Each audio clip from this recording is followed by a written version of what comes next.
ready to get started, and we will dive right in because we have a lot to discuss in today's briefing. We're going to cover recent data around vaccinations and testing, discuss our collective effort to end the ongoing racial disparities in vaccine accessibility and health outcomes, and talk about upcoming changes in vaccine deployment.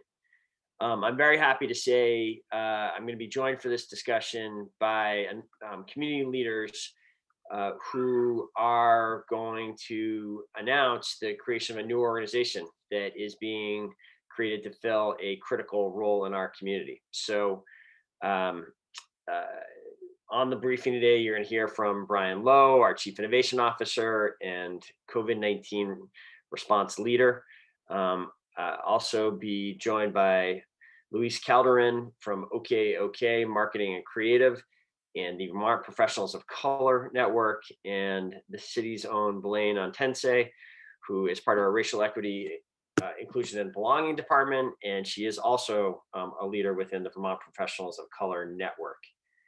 So before looking at the data, I do just want to talk about our approach to addressing the converging health crises that are facing our community. So, and this is something that was in the statewide news just yesterday. The Vermont House passed a resolution declaring racism a public health emergency.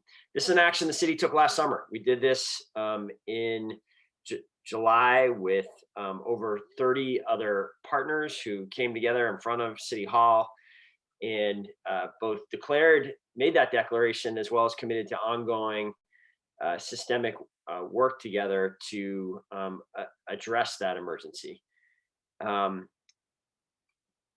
Already by last July, and it's even clearer today, the pandemic had made unmistakably clear that a longstanding truth, but one that I think had been hidden to many, that because of deeply embedded structural racism, Black and Brown Americans experience far worse health outcomes than their white neighbors do on a daily basis.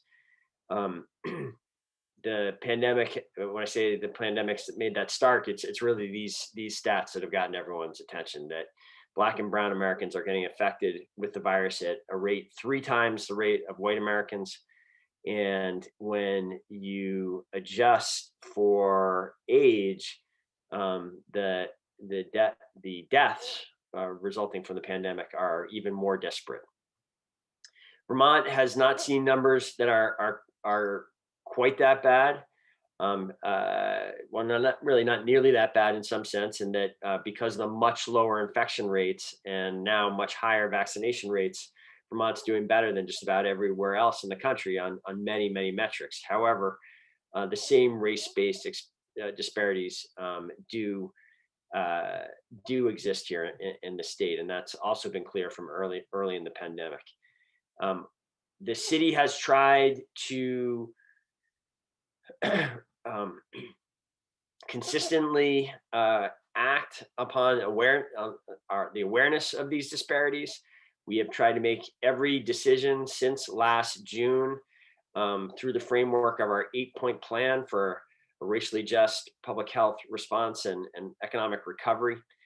And we, as I spoke about at the State of the City, we have added substantial resources over the course of this pandemic to allow us to make good on that, on what the plan calls for.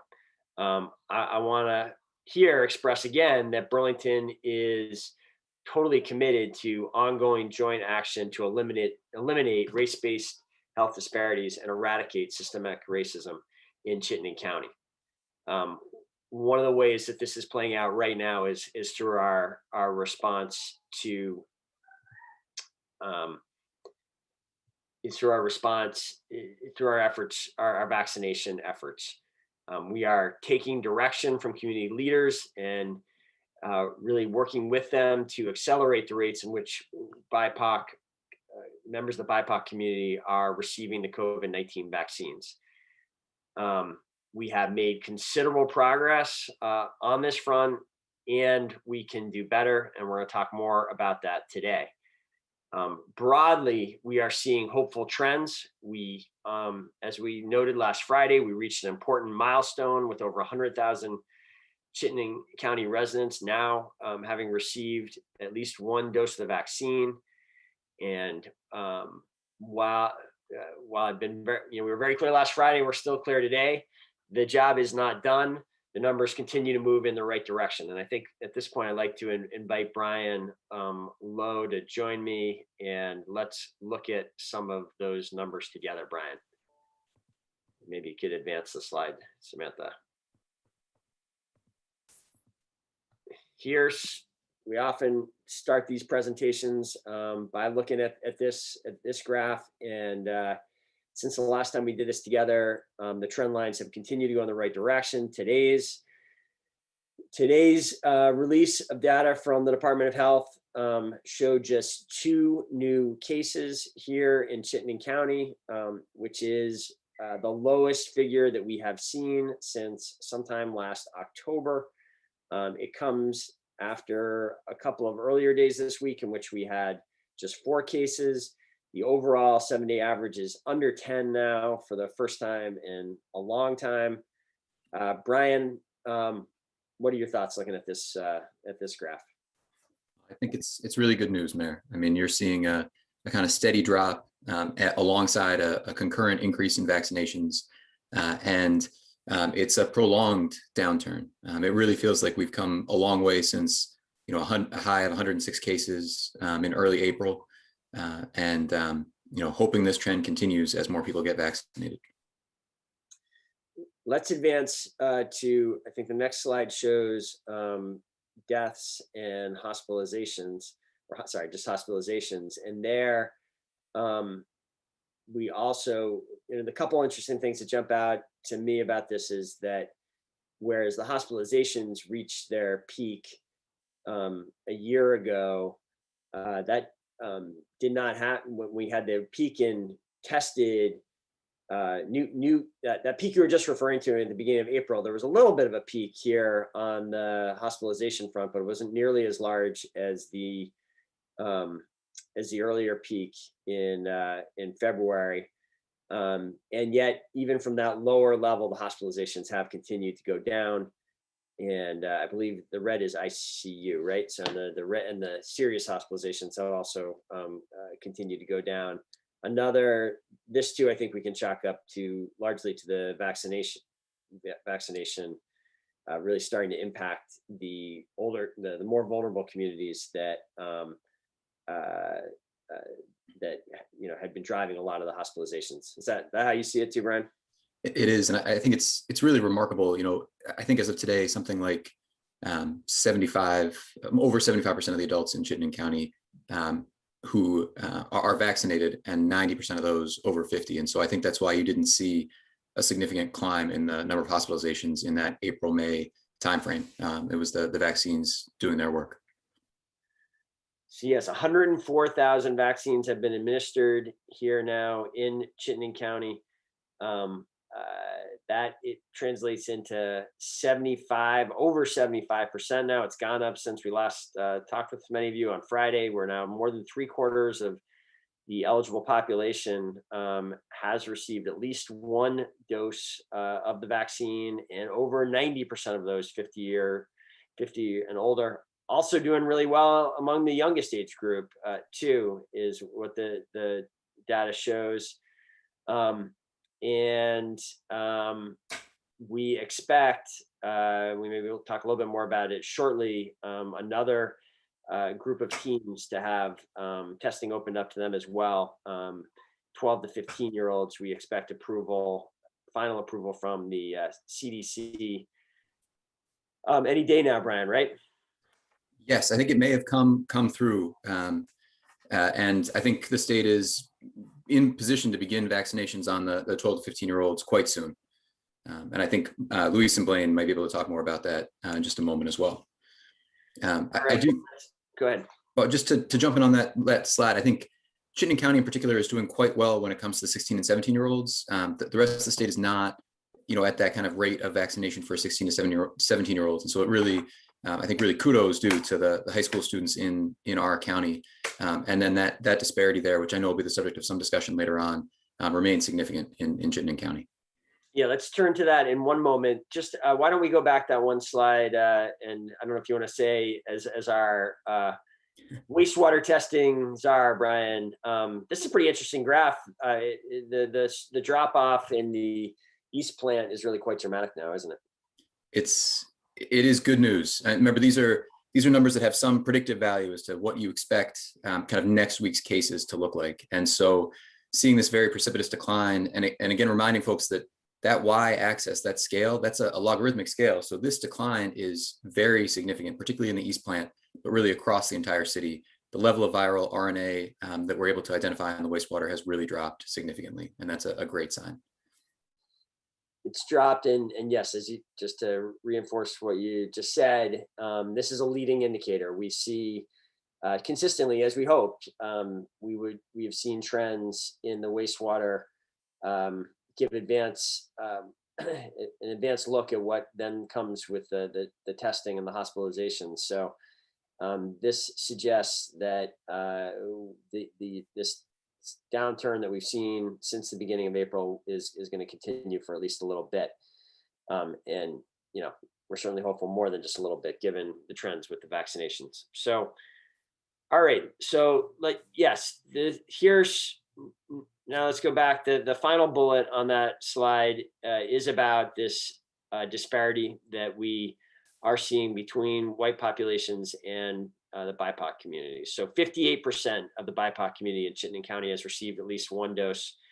High in some ways, but substantially lower than the 70% of white non-Hispanic Chittenden County residents who have been vaccinated.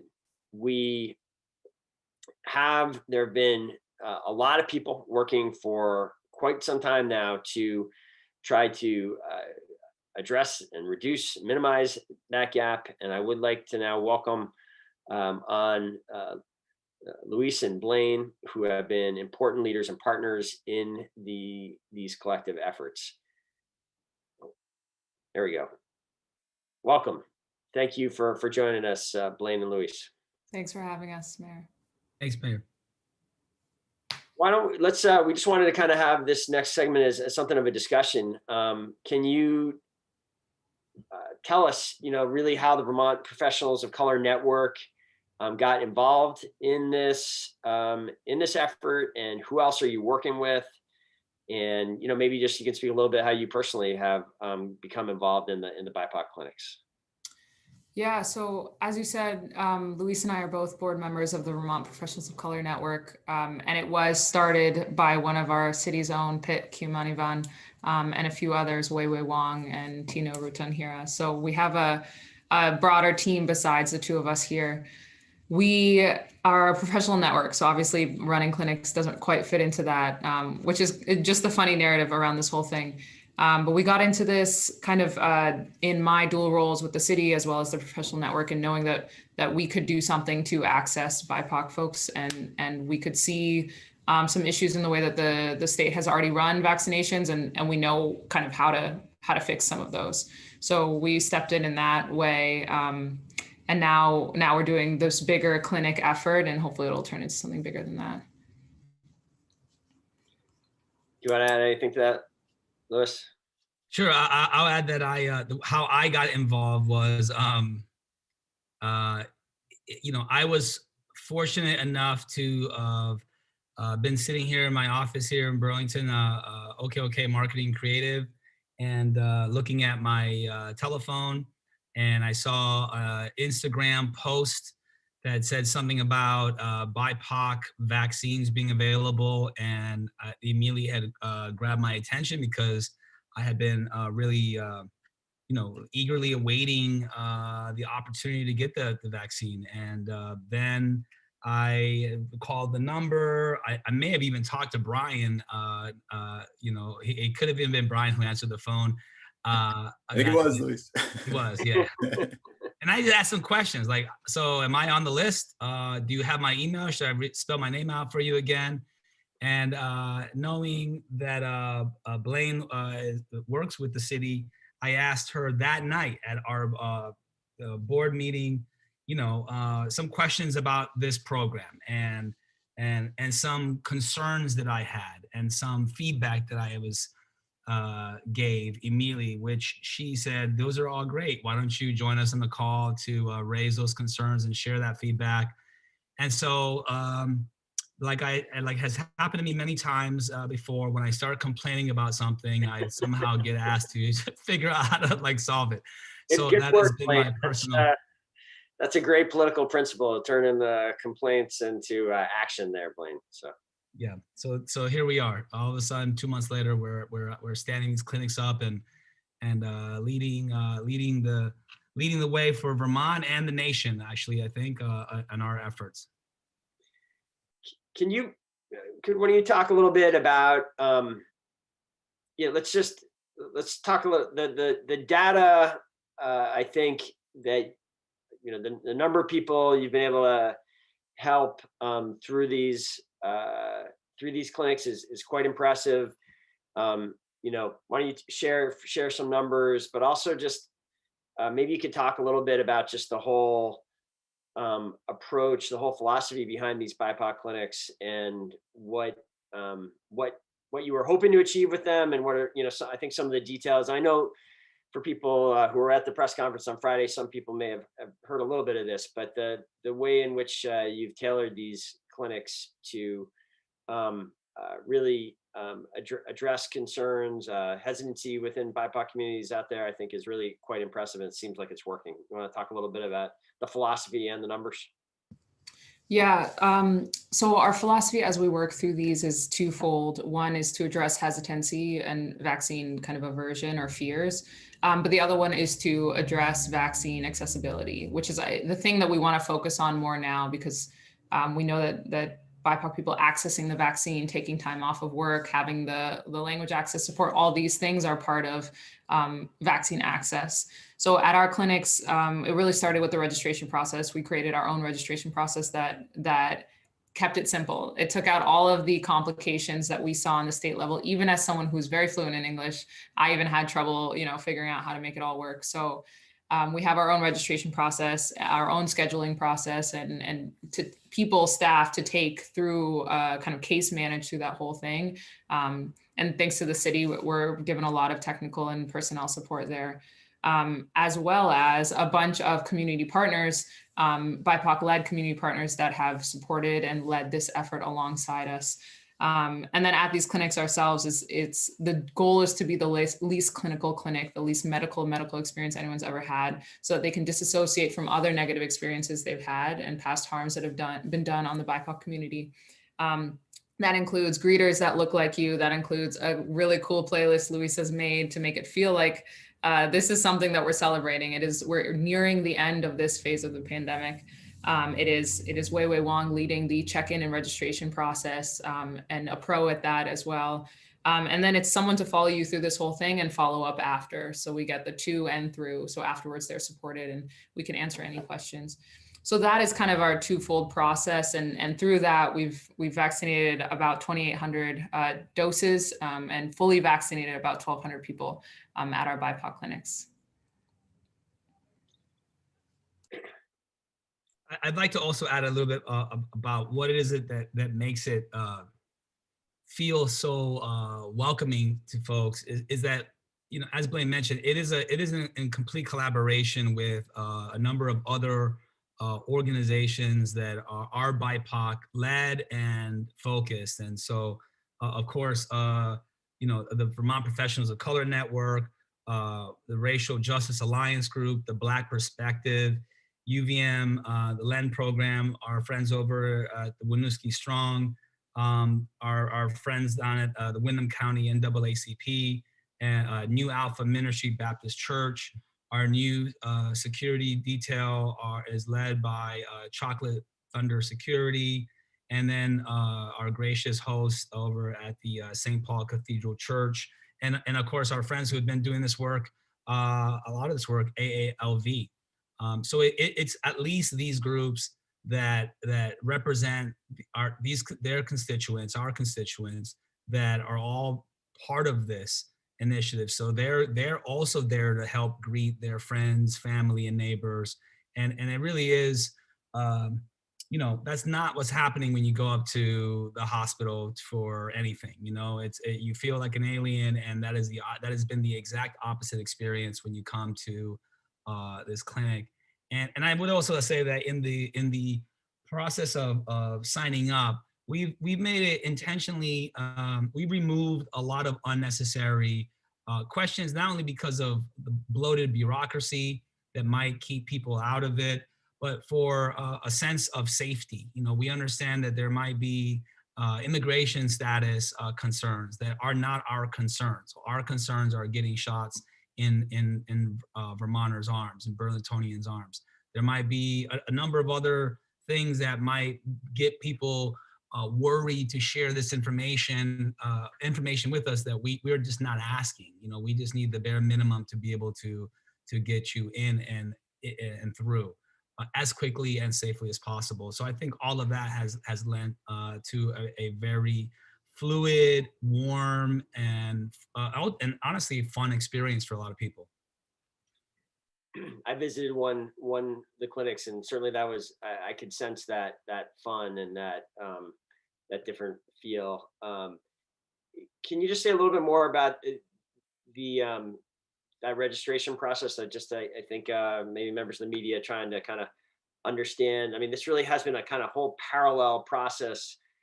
People signing up for these clinics are not doing it in the same way as the rest of the signups for the state system. Is that right? Yeah, we are following in the footsteps of the NAACP in Southern Vermont, as well as AALV and USCRI, who set up their registration processes. We've learned from them, and we've created our own for this clinic, but it really mirrors the work that they're doing. So I'll start with that.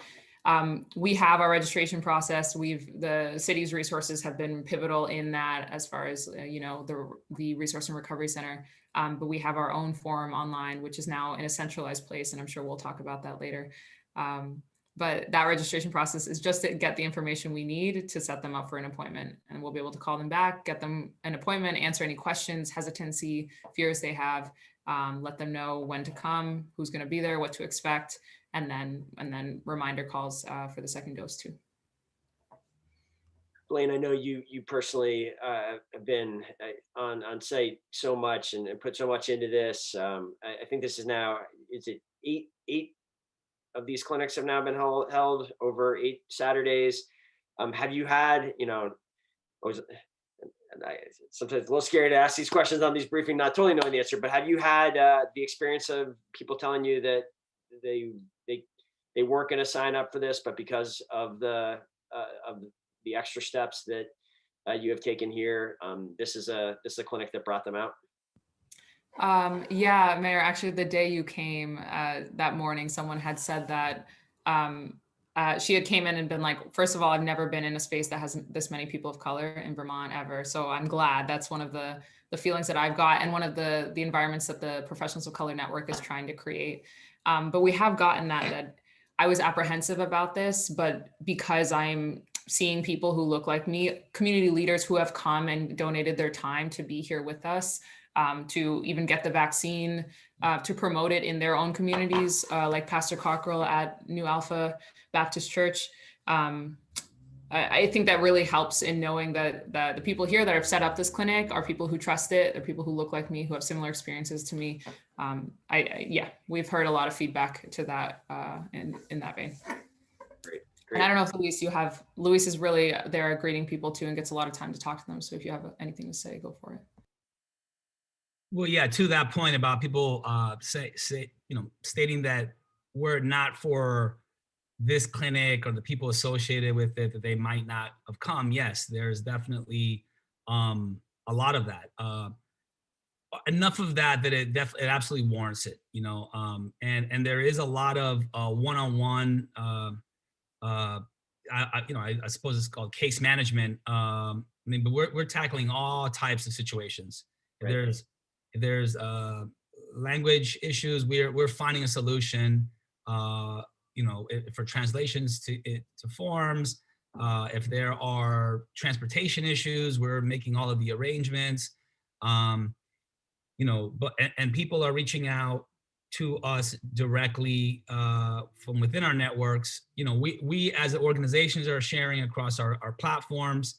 We're reaching out to our personal networks directly. People are hitting us up directly, asking questions nonstop. And then I'm, personally following up with my friends that have come through to see how they're feeling. How are they doing? I have a number of friends that, community leaders that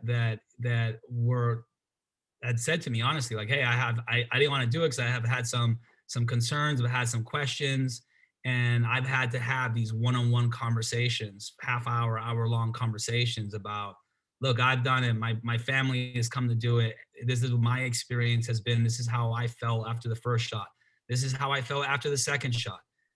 All of those details have helped ease and calm people's nerves around it all. And so all of that is very much a needed approach.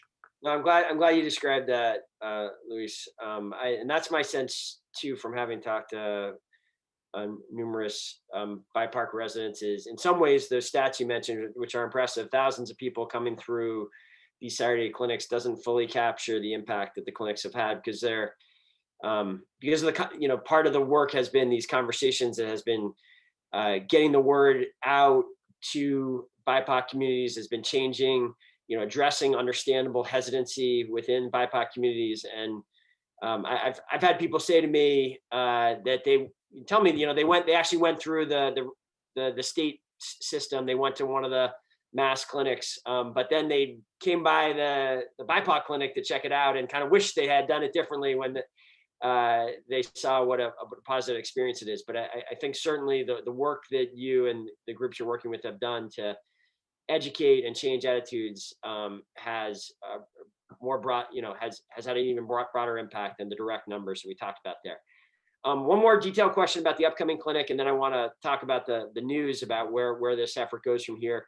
Are you expecting to be able to vaccinate 12 to 15-year-olds this Saturday? We are preparing for that, and we're ready for that when the official announcement is made. It sounds like we're on the cusp of that right now. So we're preparing to do that. Our clinic will be open this Saturday. And we're also in the works working with UVMMC to create some education sessions for parents and youth so that they know what to expect. I know there's a lot of apprehension to get our 12-year-olds vaccinated. It's a new conversation. So we're trying to assuage anyone's worries there, and any parents who have questions and any youth who have questions. So that's all part of it. So we're ready for it on Saturday. Great. I know in the conversation I had with Dr. Levine and senior officials from the AHS last week, I know they wanted to be in position to open it up as quickly as possible to 12 to 15-year-olds once the federal approvals came down. It's a multi-step process at the federal level, but hopefully we are very close. Do you want to add anything on that, Brian? It sounds like you might have been aware of. No, I think Luis might be chiming in here too. I think what you and Blaine have said is exactly right. Okay.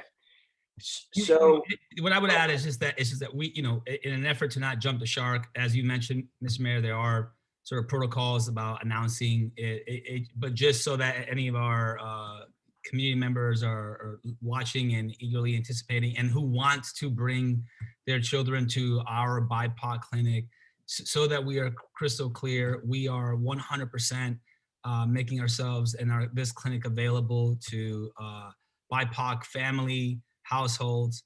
And the second that we get the green light to announce it, we will. But as Blaine mentioned, we are doing all the work today to make sure that we're ready to take them on, hopefully this weekend.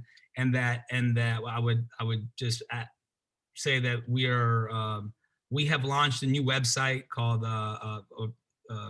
VermontHealthEquity.org. That's our new initiative. That's what this whole initiative is called. And all of that information will be posted on our website the second it comes in, again at VermontHealthEquity.org. Great. So say a little bit more about Vermont Health Equity and where where this effort goes from here, and what's important about this new organization? Yeah, so today is kind of launch day for that organization initiative. It'll live within the Vermont Professionals of Color Network as of now, and the goal with this is to house the clinics and all the initiatives, and we welcome any of the other BIPOC and LEP clinics across the state to be part of this, and we'll take them on and add them to our website and everything. But really the goal here is to create a long-term vision around health equity in Vermont. And it's come through all of the work from the city, from the state, the UVMMC, as well as all of the partners that have led the way. And it'll hopefully, and I think that it has offered a model for how institutions work with BIPOC organizations. The goal here is not only for BIPOC organizations and BIPOC-led groups to be at the table, but to really be at the head of the table leading the effort. This started out with a bunch of different BIPOC organizations seeing an issue with how institutions had set up this vaccination process and the COVID rollout in general, and trying to say, this doesn't work for us, we got to make it better. So that's the goal here. The other thing is we want to institutionalize, for lack of a better word, but create a way for this to not be this etch and sketch model where we talk about health equity and then we forget about it, and we talk about it and then we forget about it. But really we have a place and a model for it to run, for as long as time until we figure out this whole equity thing. And that's really what Vermont Health Equity Initiative is supposed to be. Thank you for pulling up the website as well. This is what it looks like. Great. I got to say, I'm very excited about this launch, about this step. As over the last year, as we have been kind of getting our bearings with this, what we envision as a long-term effort to systemically address racial disparities across all the social determinants of health, which is really basically all society. It's certainly about healthcare access itself, but it's also about housing and economic factors like home ownership and income and wealth. It's childcare access and education. I mean, if we're really going to eliminate these dramatic disparities in everything from the COVID disparities we've been talking about to the just overall dramatic differences in life expectancy, we're going to need to do sustained work in each of these areas. We recognize that we're not going to get this right without having really hearing from BIPOC leaders, without having BIPOC partners that are driving this work. And my sense is the creation of this organization could be a huge step forward in having that kind of partnership. Is that the way you see it as well? I'm glad to see you both nodding. Is you see it having this goes beyond, just to be clear with the media, this is potentially more significant than just, it's big in itself how we finish the pandemic, how we finish the vaccination plan, but this health equity organization could have farther reaching effects than that, right? Yeah, I just, when we recognized that we needed to create a hub for the BIPOC vaccine clinics, it obviously makes sense to make a website and have ways to communicate what it is that we're doing. And so we were in a sort of rapid response mode to just create something to get information out. But when we paused, we saw that this would eventually end. And however, health inequities had always been there, and there is until and unless we consciously make an effort with community partners, the city, the state, federally make efforts to change these inequities, they're going to continue to happen. So that's why we rolled this up under the umbrella of Vermont Health Equity, the initiative. And we believe that this is but the beginning, and I think this is the silver lining to this entire experience is that this is where we are able to start from. but what we have learned is that the reason there are such great disparities is because of all the things you mentioned, Mr. Mayor, financial disparities, housing, just general health, and all of those things that have been exposed to us and shown back to us as a society, including racism. It's crystal clear that this is just the tip of the iceberg. We have a lot of work to do, and it's going to take a lot of us to make real change. And what we're seeing is, and experiencing at the present moment, is that when we come together as partners and community, we can do this, we can do good work and make real change together. But when we assume that government is going to do it all for you, we've just been waiting for 400 years, And so we are here today to, with a lot of enthusiasm, and to kick this initiative off, and we encourage any of those in the community that want to learn more about us, to support us, figure out ways to get involved, to come back to that website and reach out to us, follow our social media accounts, and join us as we work to make Burlington and Vermont a just and equitable state.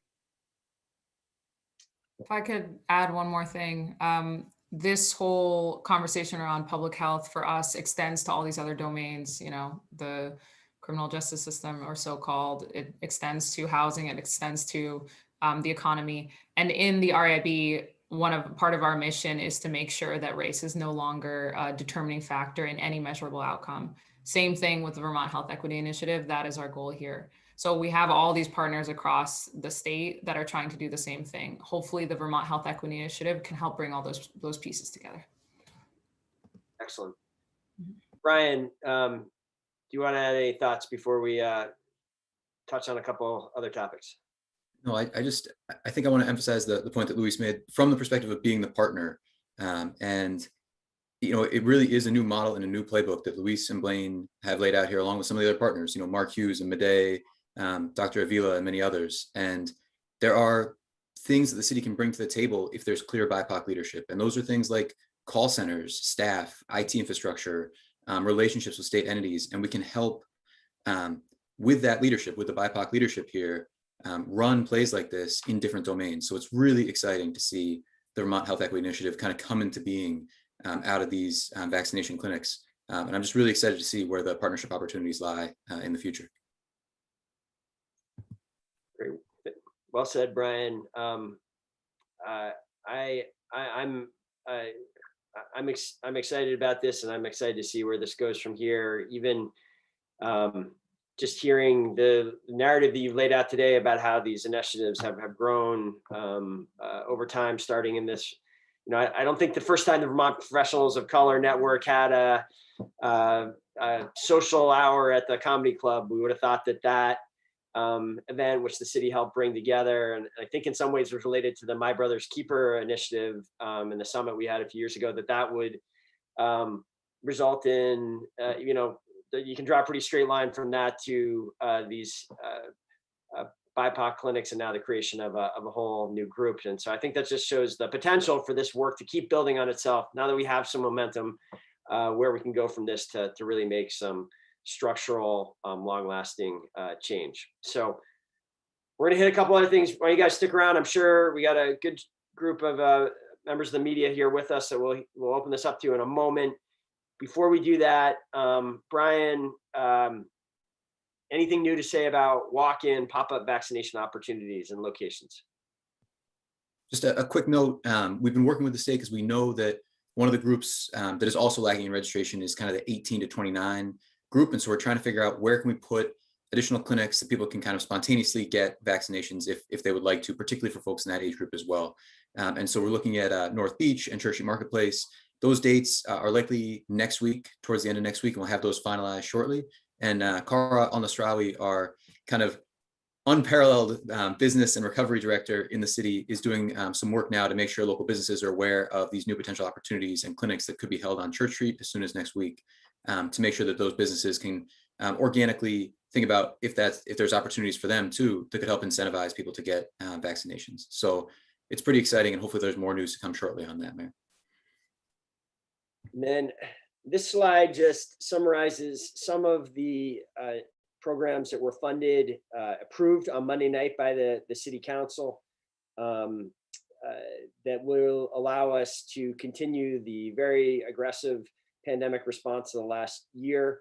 We were almost out of funds that we had been using on everything from masking initiatives to supportive quarantine to wastewater testing. We had used approximately $1 million of local funds and leveraged another $3.5 million of state and federal funds with those efforts over since the pandemic began. The City Council has replenished those funds now using allocating a small piece of the new ARPA funding. So we have more dollars for wastewater testing.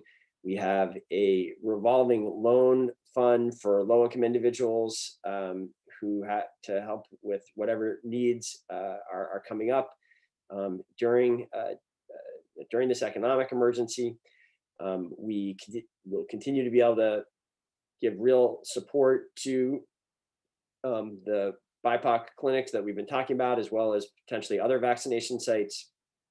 And we have the funds to continue this service that we're really proud of and think has had a big impact over the last year. The Resource and Recovery Center providing one-on-one constituent services, direct support to residents and businesses facing any type of challenge during this emergency. We're going to continue to be able to provide that kind of support and help as opportunities emerge. And hopefully this is shifting towards now positively how we can build our way out of this recession. We're going to make sure that we're working with folks so they can take full advantage of those opportunities. So with that, thank you. Thank you again, Luis and Blaine and Brian, and the floor is open for any questions from the media. And we'll say again, Samantha, you want to repeat to folks how they let you know how to get in here? Yes, if you have a question for the mayor or any of the speakers, you can email me at sheehan@burlingtonvermont.gov. That email is in the chat. I have not received emails from anyone in the webinar, but I see a number of members of the media on the call. So if you would like to also raise your hand right now. Oh, one from Grace. Grace, I'll enable your microphone.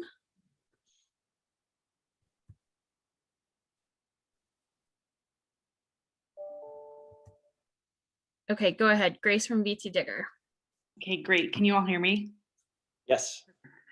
And this question can go to anybody. I was curious if you all had any examples, specific examples of how this new organization will be interacting with health organizations in the state once COVID is not the key priority for the group. Are there any specific issues or practices in health organizations that you want to address? Yeah, as for now, our focus is on the vaccine effort. Like Luis said, it has been, and through this whole pandemic, it has been very much an emergency response. But as we move forward, one of the tenets of the Vermont Professionals of Color Network is to empower Vermont professionals of color, really all adults of color, specifically economically and professionally, and empower BIPOC people professionally, which to me, and I think to our organization, links up with economic empowerment as well. So I think that will probably be this next thing. We know that BIPOC communities are least likely to recover from economic crises. The one we had in 2008, many still haven't recovered from. So that is top of mind as we come out of the pandemic, once vaccinations are over, and the next thing is the economic crisis. Gotcha. And so Blaine, you said that the Vermont Health Equity Organization was born out of the Professionals of Color Network. Is it going to be kind of an arm of that group? Is it its own nonprofit? Is it an arm of the Burlington city government? It is an arm of the Vermont Professionals of Color Network. It has no formal ties with the city government. But as of now, it is an arm of the Vermont Professionals of Color Network. Is it also being funded by the network? Is it getting any government funding at all? Yeah, the network has received funding from the Vermont Department of Health to support this effort, as well as some support from the city of Burlington. Gotcha. And do you have that number on how much the Department of Health has given the organization? I think I don't think I want to say that now. I don't know if that's relevant. Okay, it is government funding. That's why I'm asking. Luis, do you have an opinion? Yeah, this would be happy to share with you whatever that number was. I believe the grant for this work came in at a little over $200,000. Gotcha. Is that right, Blaine? Was it 200? And the city has earmarked money for us as well. About something like $20,000 or $30,000. Part of that money the city has earmarked has gone to pay for some of the staffing handling the processing, the phone lines, and then the other portion of that money, about $15,000, has been earmarked to be attributed to the promotions. We'll have as we move into this next phase of outreach. You'll see print materials, you'll see some canvassing, you'll see some advertising, social media advertising. So all in, there's north of $200,000 to this initiative. There also is another wave of grant money that's scheduled to come into the state, something like over $28 million, and we have positioned ourselves to receive some of that grant to continue the work as well. Is that 28 million from the American Rescue Plan? Is that what you're referring to? You're not referring to the city, not No, the no, I'm sorry. Burlington's allocation. Just if that's just Burlington's 27 million. I think you're anticipating a different public health source. That's correct. Gotcha. Okay, thank you for clarifying. I appreciate it. And just to further clarify, I mean, the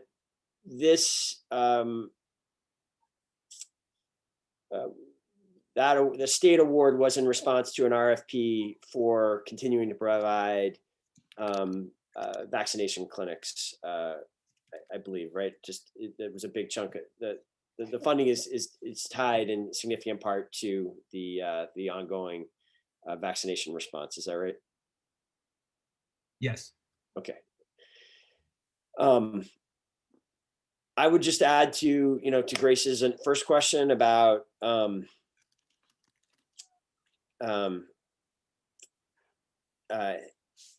thank you. I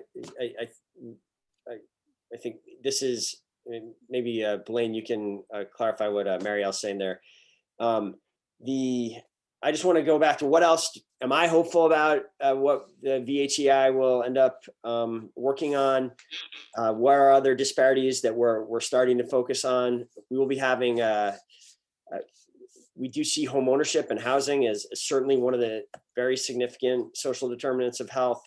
We've identified having a housing summit this summer focused on Black home ownership as some near-term work. It's certainly my hope that we can engage all the partners that we've been talking about here today, but VHEI in that effort, and that might be something we work on further going forward. The city is envisioning, as we have done with the opioid crisis, and had sort of regular work on the opioid crisis, basically a monthly meeting for years now, taking on one part or another of that challenge. I see a very similar kind of parallel, a similar effort unfolding, working with VHEI on a sustained basis, where we'll be taking on the housing challenge I just mentioned, but then going on beyond that, there's across each of the social determinants of health. I think we'll end up talking about childcare access. I think we'll end up talking about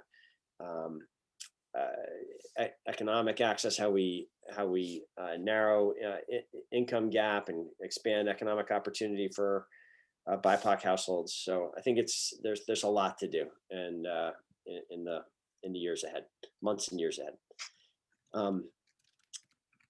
Did you want to say anything further about the grant? Well, it's not necessarily about the grant. It's that, again, this is just sort of born out of a rapid response initiative that as I've been saying a lot along the way, we're just sort of building the plane as we fly it. But what I don't want to, I don't want to get too far ahead. I do want to come back and say that, COVID-19 is, although we have great numbers, the war is far from over. There will be, as everyone in America will soon know, the next big milestone will be vaccinations from, 0 to 11-year-olds. So we'll be here to address that. Then after that, a few months later, there'll be a conversation around, are there going to be booster shots? And so everyone that we have served will have a question about, as there'll still be BIPOC and they'll still have BIPOC households, and they'll say, what are the answers to the questions and concerns that we as a community have then? So we'll be in line to take those on when that comes. There could be, God forbid, variants that change the whole game all over again, and we'll still be in position to take any of those things on around COVID for the next, foreseeable time, which could be anywhere between, truth be told, another year or so before we're completely out of the woods here. And so that's really one of the things that we're positioning ourselves to stick around to tackle and to take on, in addition to all of the other initiatives that we're excited to launch and take to steer under this new umbrella of ours. Great point. Great point, Luis. This is we're making progress, but this COVID is far from over. Are there any other questions that have come in? No other questions by email. I'll give folks one last chance to raise your hand in order to be recognized. Otherwise, we will wrap it up for today. I guess I did just want to clarify the potential for future support that Luis referenced. It would be through the CDC Health Disparities Grant, which is an upcoming funding source coming out of the, I believe, ultimately coming out of the ARPA legislation that is expected. Significant dollars are expected to come here to Vermont. So with that, I'm not seeing any further hands, we will close this out for today. Thank you so much, Blaine and Luis and Brian, for joining us today. It's a great briefing, and we will see everyone again soon. Take care, everyone. Thank you.